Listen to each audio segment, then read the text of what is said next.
6 weeks after leaving Egypt, the Jews arrive at Mount Sinai. When we look at it in retrospect, it's an obvious place for them to go. One of the reasons to leave Egypt is in order to receive the Torah. But that may only be our perspective when we look in retrospect. We don't know what the Jews themselves thought or what the Jews themselves felt.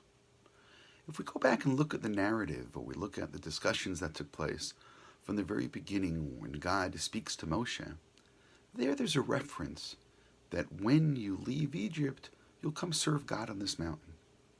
Which means the only thing which is stated as far as a goal is to serve God on this mountain. The context or the texture or the contours of that serving of God is not revealed. What we do know is some other pieces of information. The larger discussion which had taken place was that the purpose of the Exodus was to take the Jews to the land of Israel. And it's at this point we need to pause a little bit, because we realize there's actually what seems to be two goals.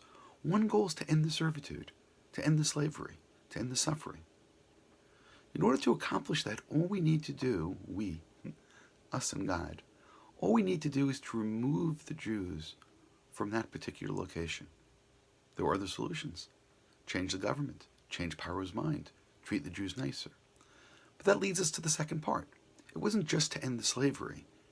It was to bring the Jews to the land of Israel. And during the Brit Bein HaBetarim, the covenant which God had forged with Avraham, both of these elements were introduced.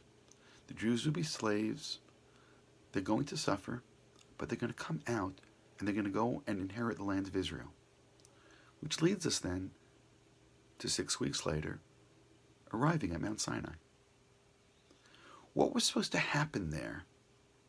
I'm not convinced the Jews knew exactly what it was they were supposed to anticipate. They were free people. They're on the way to their land. God had determined that there was a whole nother element to the Exodus. And that is this meeting, this rendezvous, which took place on Mount Sinai. The Jews were not meant to be a nation like any other nation. It wasn't simply a point of being slaves in order to become free. We note how many times in the Torah it tells us how to treat the stranger, how to treat the disenfranchised, to remember that we were once slaves in Egypt, to remember that we know what it's like to mean to suffer. That seems to be a part of what the whole experience was. And now when we arrive at Mount Sinai and we look at chapter 19, before the Ten Commandments, before the Aseret HaDibrot, we read that there's a whole nother element that perhaps we never anticipated. And I think we can use one word to describe that element, and that's called Kedusha, holiness. We're told that the mountain has holiness. Now this was already hinted at earlier when Moshe arrived at the exact same mountain and he was told to take off his shoes, for it's a holy place. So when he was told that we're going to come back and serve God on this mountain, the entire people, Moshe knew we're all coming back to this holy place. But now in preparation for this serving of God, we're told a number of elements which all have to do with holiness. And we're told that we're going to become a nation of priests, that we are a people who are a treasured people.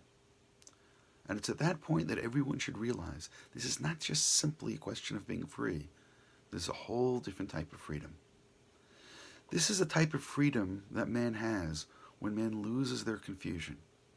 This is the type of freedom that man has when God gives us inside information and tells us how to lead holy lives and elevated lives.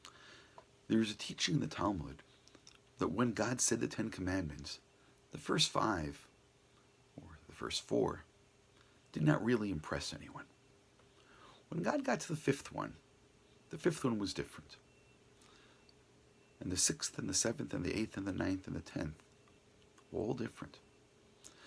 The first one to say that I am the God who took you out of Egypt, to say not to serve or worship any other gods, not to take God's name in vain. All of these the nations of the world were used to in terms of their understanding of whatever gods or deities that they happened to serve.